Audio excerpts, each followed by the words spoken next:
Welcome back, Mongo Fix! Today, Mongo's gonna get a cover on this work truck van, the old WTV. So we'll have to figure out some dimensions here. And 11 looks pretty close. A little bigger than 11 there. And a little under 11. And, a little over 10.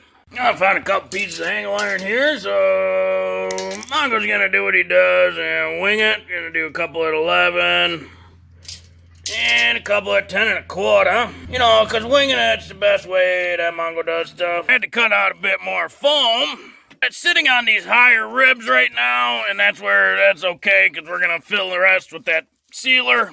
And now we gotta get a plate picked out. That one looks pretty good.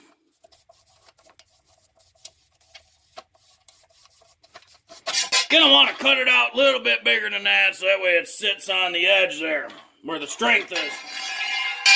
Plasma cut it, and then grind all the edges so they're somewhat smooth. Gotta drill a couple holes, get some hinges, some sort of a hinge attached. Opens really well.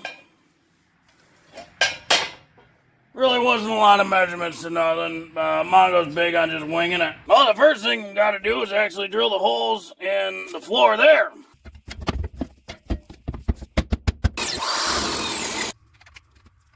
That's gonna fit real good there, and then the bolt will go down into that. Finish up going around with a bunch of RTV. Gonna put some high torque RTV behind here where the hinges are, just to make sure nothing really goes nowhere.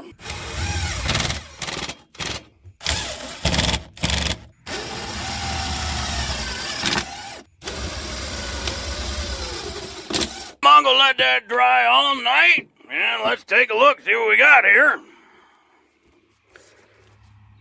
Yep, that's a plate. Seems solid. Get our 10mm bolt here. Put her down kind of tight. Very nice. Boy, she in there pretty strong too. Well, the next time the fuel pump goes out, Mongo can change it right from the inside of the van. No more worry about elements or lifting the car, dropping tanks. Just take the little bolt out, pop the cover, and get the pump out. Well, hopefully this video helped you if you ever got fuel pump problems. If you like this video, be sure to like this video. If you like this video and other videos from Mongo Fix, be sure to subscribe. Mongo always working on all sorts of stuff. Mongo, thank you.